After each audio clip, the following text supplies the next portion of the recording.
The sun hung low over a ragged Pacific airstrip, its heat pressed into the canvas tents like a second skin.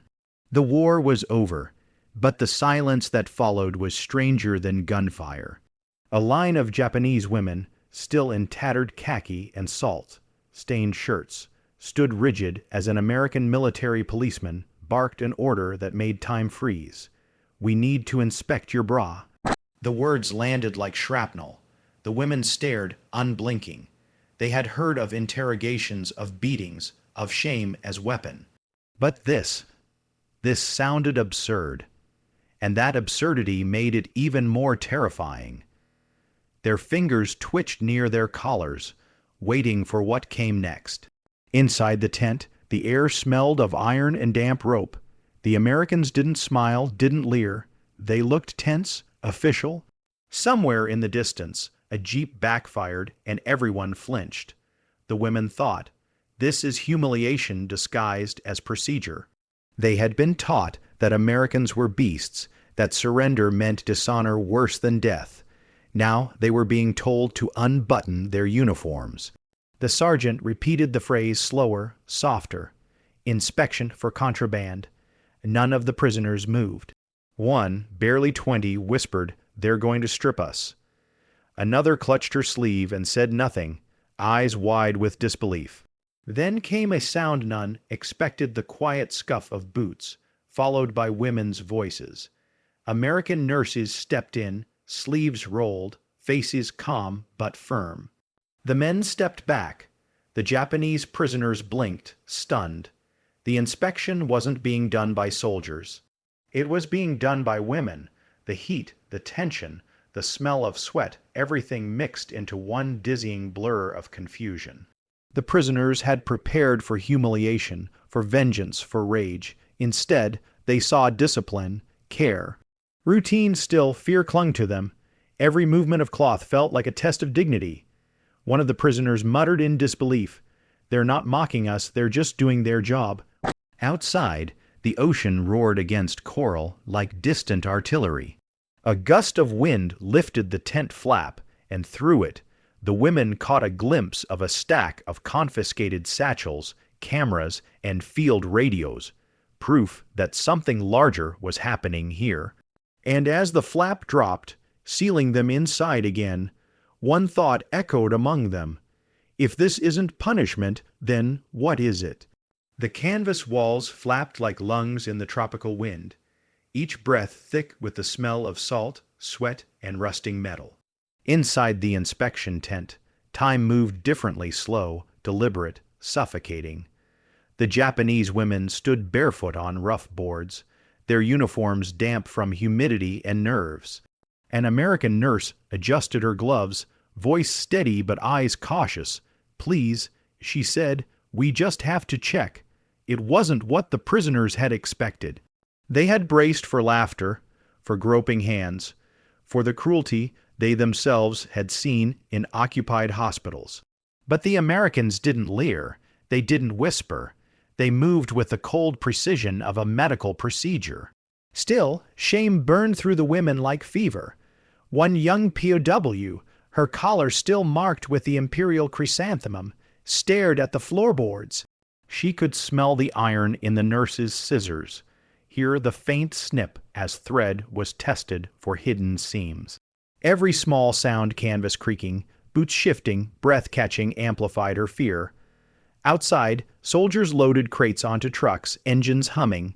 The war machine that had once bombed her homeland now moved in calm efficiency, feeding prisoners, rebuilding airstrips, documenting every fragment of what was left. Inside, the nurse lifted a shoulder strap, inspected it, and nodded to her assistant. No contraband. No shame, just process. But dignity, for the Japanese women, wasn't something that could survive process. In their culture, exposure meant dishonor, even in medical form. They whispered to one another short, clipped fragments of disbelief. American women, one muttered. Why would they do this instead of men? No one answered. The interpreter, a Japanese-American corporal from California, kept his gaze down. He had translated orders all morning, his tone professional, His heart split in two. "They're nurses," he said finally. "It's regulation, a rule, that was all it was, yet to the prisoners it felt like something deeper, an unseen line between vengeance and restraint. One of them thought, if they were truly our enemies, they wouldn't care who touched us." The nurse finished her inspection, straightened, and gestured that they could button their shirts. No violence, no mockery, just silence.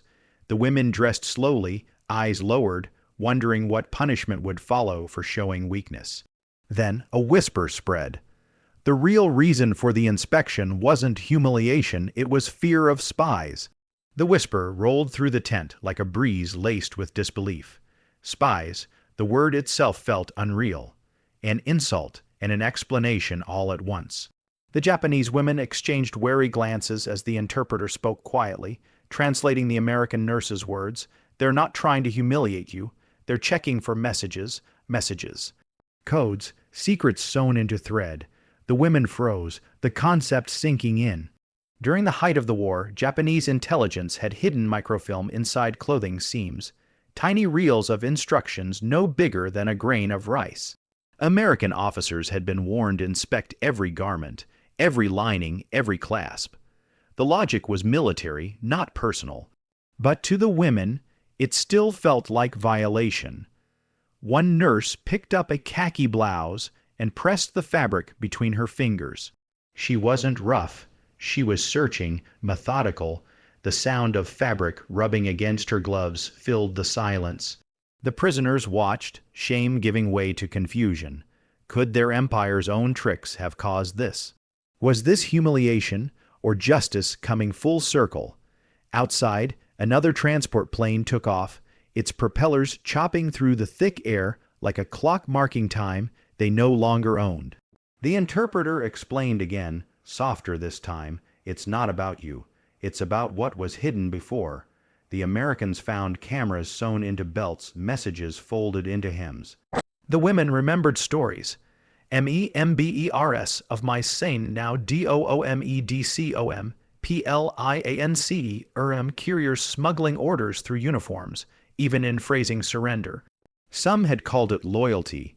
Others called it madness. And now, here they were, paying for that paranoia. One of the women, older, with streaks of gray in her hair, clenched her fists. "They think we are still fighting," she said. The interpreter hesitated, then replied, "They don't take chances anymore." In that instant, anger flickered. Not at the Americans, but at their own side. The Empire had built a machine of secrecy so deep that even its victims were trapped inside it. The inspection, humiliating as it seemed, was a mirror held up to everything they'd once believed was noble. When the nurse finally set the blouse down and nodded clear, the tension broke, but not the silence. The women stood straighter, faces blank, trying to swallow what they'd just learned.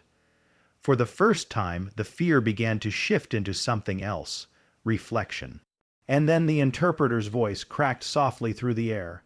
"They only search because they've been deceived before." The interpreter's voice trembled between two worlds, one that had raised him, and one that now employed him. His name was Taro, a Japanese American from San Francisco, drafted into the military intelligence service after Pearl Harbor. He spoke their language perfectly, but his presence was a fracture, proof that the lines of loyalty weren't as clean as propaganda had promised. Inside the tent, the air was thick with tension and humidity. Taro wiped sweat from his temple, his uniform sticking to his skin. The Japanese women stared at him not with hatred at first, but with disbelief. To them, he was something unnatural, a man who looked like them, bowed like them, yet wore the enemy's insignia on his chest. One prisoner whispered, "He's one of us." Another hissed, "No, he betrayed us." The words cut through the quiet like a blade. Taro didn't react. He had heard it before, from both sides. The Americans trusted him enough to translate, but never to belong. The Japanese recognized his face, but not his soul. He existed in between, a ghost wearing a flag. When the nurse asked him to explain the next step of the inspection, he took a breath and spoke softly in Japanese. "They are not here to shame you," he said. "They are following orders. There have been incidents." He paused, searching for gentler words. Microfilm, hidden radios, secrets sewn into clothing. The women listened, expressions shifting from suspicion to something harder to name. The older prisoner, the one with grace, streaked hair, studied him. "And you?" she asked coldly. "You helped them find our secrets." Taro hesitated. "I helped them end this war properly," he replied, his voice cracked on the word properly, like it didn't belong in either language. Silence settled again. The nurses continued their work. The sound of scissors, paper, and fabric filled the air. But something invisible had changed. The inspection had turned into an interrogation of identity itself. One of the younger women finally whispered, "Your accent, it's our accent." Taro glanced at her, eyes tired. "Yes," he said, "but my home isn't where I was born. It's what I refuse to become." Outside, the wind carried the smell of diesel and sea salt. The war might have ended, but for Taro, it had never stopped. He had just learned to fight it in translation. And as the women watched him walk out into the sunlight, guilt began to bloom where anger had been. The afternoon sun bled through the tent seams, turning every face a shade of gold and sweat. Outside, the engines of transport trucks coughed to life, hauling crates of medical supplies and rations. Inside, the women stood in silence, clutching their inspected garments, unsure whether to feel relief or shame. The inspections were ending, but something far heavier had begun. The youngest prisoner, barely 20, glanced at the American nurse folding a uniform with deliberate care. She remembered a different scene 3 years earlier in a captured hospital in Manila. Allied nurses had been dragged out by soldiers wearing her flag. She had looked away then, pretending not to hear the screams that followed. Now, standing here, being treated gently by the same kind of women she had ignored, guilt rose like heat in her throat. The older prisoner, the one with grace, streaked hair, pressed her palm against her chest as if to quiet her heart. "They give us water," she murmured almost to herself. "We gave their kind nothing." The others avoided her gaze, but they all heard it. The interpreter lingered by the tent flap, his face unreadable. He didn't translate that line. He didn't need to. The meaning was already burning in every expression. Outside, a group of American medics walked by, laughing softly, carrying canteens and towels. The war had taught everyone to expect cruelty. Instead, these women were being shown care, discipline, even decency. That contradiction was unbearable. One of them whispered, "How can we hate those who treat us better than our own officers did?" The irony stung. Reports from the Empire's prisons had told of starvation, beatings, and disease. Yet here, the so-called enemy offered bandages, food, and rest. It wasn't mercy that broke them. It was fairness. Fairness was harder to survive than hate. One nurse approached with a clean cloth, gently wiping dirt from a prisoner's arm. "You're done," she said. Her tone was clinical, but her eyes carried something else, pity, maybe even respect. The woman flinched, not from pain, but from the unbearable weight of being treated humanely. As the nurse turned to leave, the prisoners exchanged glances that no one translated, shared silence born of guilt. The air was still hot, but inside them the temperature had shifted. And as one nurse knelt to adjust a torn strap instead of tearing it off, the moment cracked open into something impossible: compassion. The nurse's fingers moved slowly, careful not to startle her. The torn strap dangled from the edge of a faded khaki bra, fabric that had survived jungle humidity, weeks of captivity, and now an inspection that felt more like a confession. The nurse didn't pull or scold. She threaded a small needle, tightened the strap, and tied a clean bandage over the seam as if repairing something sacred. The Japanese prisoner, too stunned to move, stared at the patch of white linen now replacing the tear. It wasn't the gesture itself that crushed her, it was the realization that her enemy had just treated her with tenderness her own officers never would have allowed. In the Imperial Army, compassion was weakness. Here, it was policy. Outside, the hum of generators and typewriters echoed through the camp. Bureaucracy in motion. Even after the war's official end, paperwork ruled everything, rations logged, supplies counted, prisoners catalogued. But inside that tent, something human cut through the mechanical order. The nurse said softly, "You're not hurt, right?" The interpreter translated. Prisoner shook her head, but tears slipped down anyway. No one mocked her. The nurse simply nodded, stepped back, and began rolling her gloves off, her eyes downcast, not in dominance, but in respect. The women exchanged looks, confused, searching for some hidden trap.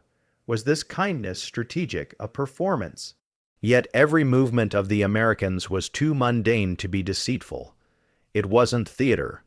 It was routine decency, and that was far more disarming. The older prisoner clenched her fists, recalling her training. The drills that said surrender was shame, that women's worth ended with defeat. But standing here, patched and fed by her supposed enemy, those lessons felt like rot peeling off old wood. From a nearby radio came faint swing music, American soldiers off duty somewhere, laughing at lyrics about love and freedom. The melody felt alien, but also hauntingly gentle. The war might have ended on paper, but the war inside their hearts was still raging, louder than the generators. The nurse handed her a small cup of water before leaving. "Keep that clean," she said. The prisoner looked down at the bandage and whispered, "It's already cleaner than my conscience." And when the women stepped outside into the glaring sun, they could no longer meet each other's eyes. Something had shifted, not just in the fabric, but in the air. The sun hit them like judgment. Outside the tent, rows of prisoners waited in silence, their shadows long on the dirt. The air shimmered with heat and guilt, an invisible smoke curling between the women who had just been inspected and the ones still waiting. No one spoke. Words felt too small for what had just cracked inside them. The youngest prisoner clutched her repaired uniform, fingers tracing the white bandage stitched by her enemy. She wanted to hate that kindness. She wanted to bury the warmth it left in her chest. But the more she tried, the heavier it felt. Behind her, an older woman whispered, "Don't bow. They'll think we're weak." But the girl couldn't help it. When the American nurse passed by again, she lowered her head, not in obedience, but in apology. The motion was small, barely visible. Yet, somehow, every woman nearby felt it. One by one, their eyes softened, their spines bent slightly forward. A bow without ceremony, a surrender without order. From a distance, the interpreter watched, heart caught in his throat. He'd seen countless POW broken by war, but never by compassion. What he was witnessing wasn't defeat, it was awakening. Later, he would write in his log, "They bowed for the first time, not because they had to, but because they understood." Inside the camp, mess hall bells rang, metal striking metal, sharp and ordinary. The sound jolted them back to the moment. The same Americans who'd inspected them now waved toward the food line. The prisoners hesitated. They had eaten nothing warm in days. Could they really stand beside their captors and take bread from their hands? As they walked toward the mess hall, the smell of cooked rice mingled with something foreign. Baked bread, coffee, grease. It smelled like another world, a world they had been told was cruel, shallow, material, yet it was feeding them now. The older woman whispered, "Maybe they feed us to make us talk." The younger one answered quietly, "Maybe they feed us because we're still human." Their line moved forward. Steam rose from metal trays. The guilt they carried began to change shape, less fire, more weight. It pressed on their shoulders as they picked up the same food the Americans were eating. And for the first time, guilt had a taste. The mess hall was nothing more than a long wooden shed with open sides, and the smell of oil, rice, and smoke hanging heavy in the air. Tin trays clattered as prisoners shuffled forward in a line that felt more like a test than a meal. American cooks ladled out food without expression: white rice, a slice of bread, a spoon of beans, no insults. No laughter, just rhythm. The Japanese women hesitated before sitting. They had been told Americans were gluttons, wasteful, feeding on luxury while others starved. Yet here, their portions were identical to those of the guards, the same watery soup, the same chunk of bread. Nothing more, nothing less. The youngest prisoner stared at the bread, confused. It was soft, unfamiliar, warm. She'd seen loaves like it only once before, in propaganda posters mocking Western decadence, but now it sat in her hand, plain and honest. The older woman beside her muttered, "Even prisoners eat like soldiers here." A nearby guard overheard. "Yeah," he said, not unkindly, "we all eat the same." He moved on, but the words landed harder than any insult could. The interpreter sat quietly at a corner table, translating murmurs for the American nurse beside him. "They think it's a trick," he said softly. The nurse glanced up. "And you?" she asked. He sighed. "I think it's the first time they've seen equality served on a plate." Outside, a breeze carried the smell of salt and diesel from the harbor. In the distance, waves slapped against the docks, where repatriation ships waited gray silhouettes on a horizon that didn't yet feel real. One prisoner took a cautious bite. Bread and beans, simple, heavy, real. The taste filled her mouth with something she hadn't felt since childhood: safety. Another woman followed. Soon the room filled with quiet chewing, metal forks tapping trays like fragile music. Every bite dissolved another layer of the propaganda they had been raised on. The Empire had told them Americans would treat them like animals. Instead, the Americans stood in the same line, ate the same food, and even shared the same exhaustion. For the first time since capture, no one felt superior or inferior, just human. But as night crept over the camp and the lights flickered on, that humanity brought a new kind of torment. If they had been lied to about this, what else had been a lie? Night came down over the camp like a slow curtain of ash. The jungle outside hissed with insects, the low hum of generators merging with the distant roll of waves.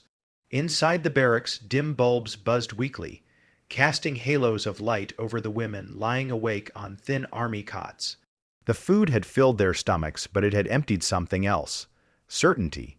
For years, they had been told the Americans were demons, soulless, cruel, feeding off conquest.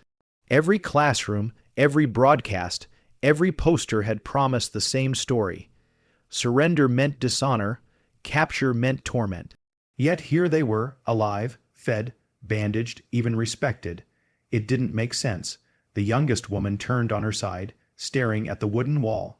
The nurse's touch from earlier replayed in her mind: the clean bandage, the gentle voice. Her training told her to despise that gesture, but her heart refused. "Maybe we were wrong," she whispered into the dark. Across the room, someone replied sharply, "Don't say that." But her tone lacked conviction. Even the older prisoners, hardened by indoctrination, were cracking under the weight of contrast. Kindness was supposed to be weakness. But here it felt like power. The interpreter walked past the barracks window, clipboard in hand, his silhouette flickering under the lamp. He heard fragments of Japanese apologies, arguments, prayers. None of it sounded like surrender. It sounded like confusion, the kind that starts revolutions inside the soul. One woman sat up, her eyes wet with something between shame and wonder. She remembered Tokyo's wartime slogans: "The Emperor's light will guide us. The enemy lives in darkness." Yet tonight, the only light came from an American bulb burning over her cot. Reports later showed that in the year 1943, More than 90% of Japanese civilians believed Allied forces tortured prisoners. Now, staring at her warm blanket and clean water, that belief collapsed like brittle glass. She pressed her forehead against her knees. If they aren't monsters, she thought, then what are we? A faint tremor passed through the camp. A truck starting, a generator coughing. But inside the barracks, the silence was louder. Every woman was awake, wrestling the same invisible enemy, truth, and as dawn began to gray the horizon, a shadow appeared outside the fence. He looked Japanese, same face, same build, but wore an American uniform. When the first light touched the camp, it didn't feel like morning. It felt like exposure. The prisoners blinked into the pale dawn and saw him clearly now. The guard who looked like one of them. Same jawline, same dark eyes, same posture drilled by the same culture, but on his sleeve shimmered a different flag. The stars and stripes. He stood near the gatepost, rifle slung loosely, scanning the rows of tents with quiet detachment.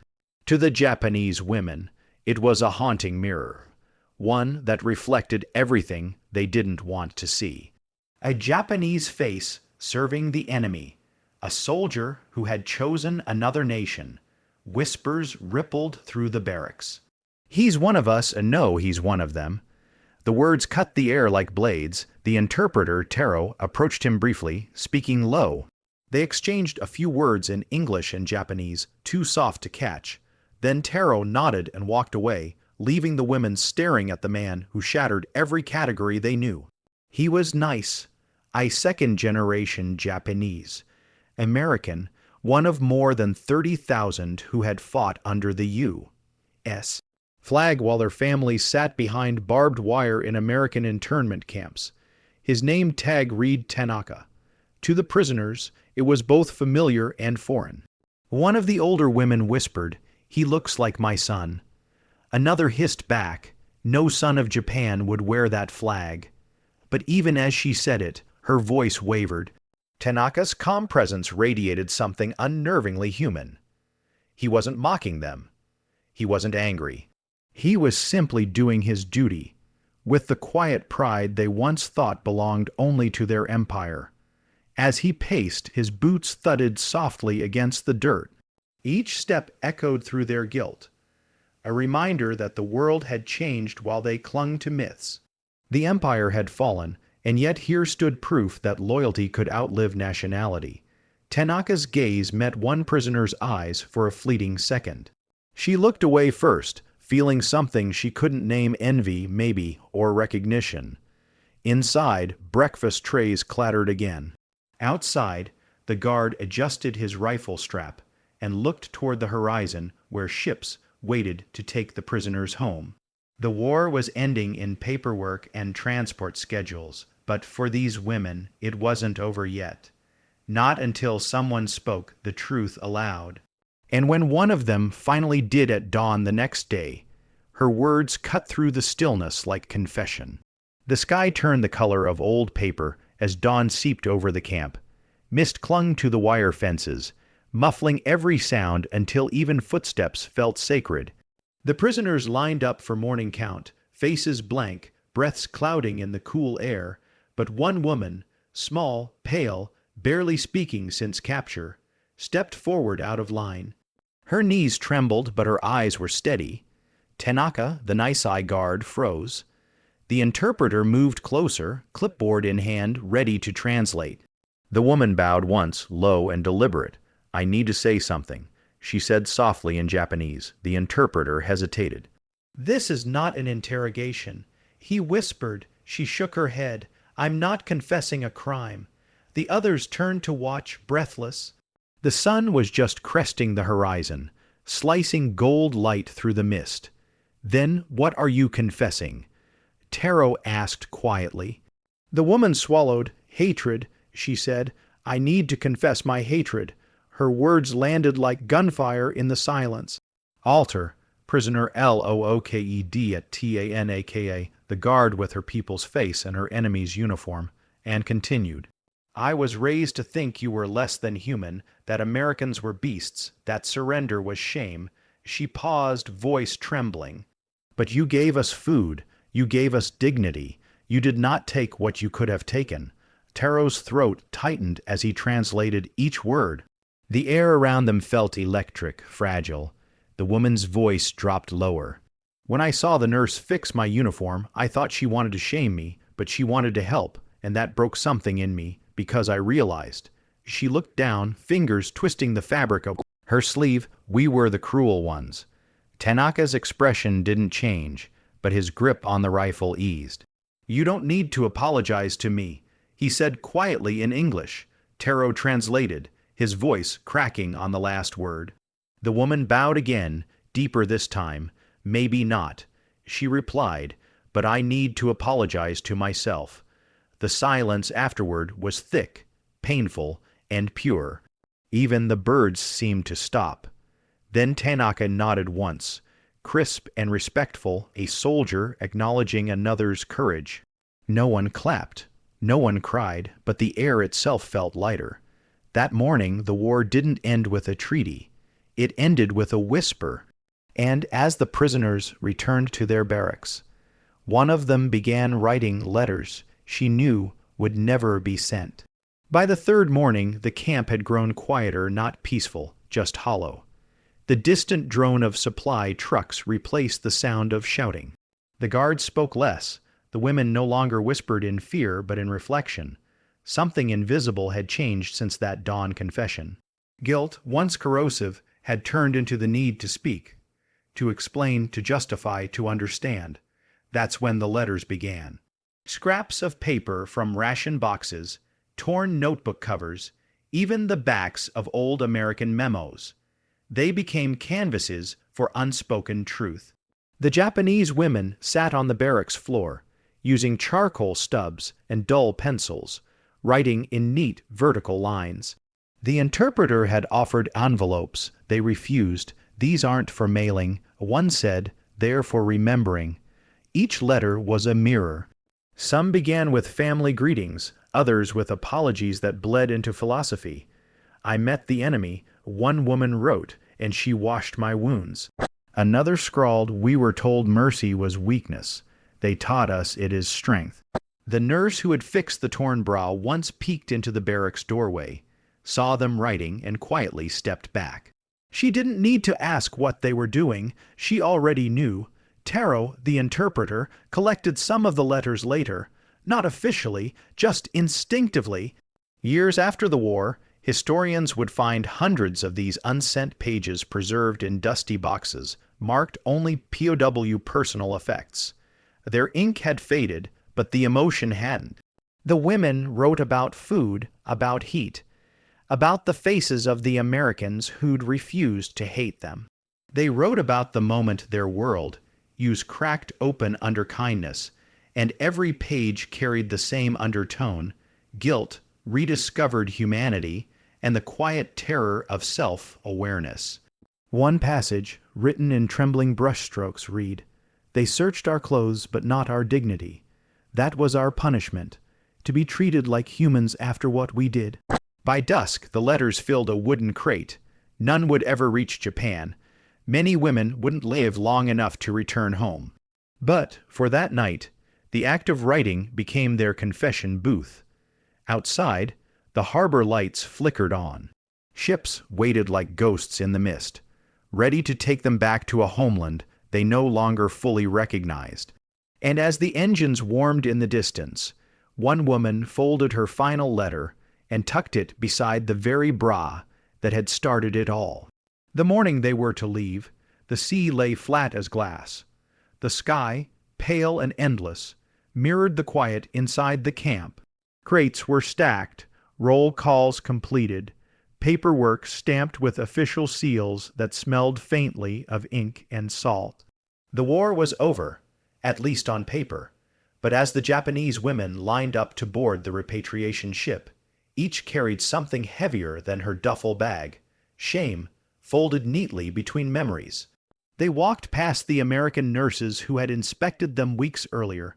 No words were exchanged, only nods, The same hands that had once searched their clothing now handed them canteens and rations for the voyage home. It wasn't forgiveness. It was closure. At the end of the line, the youngest woman paused.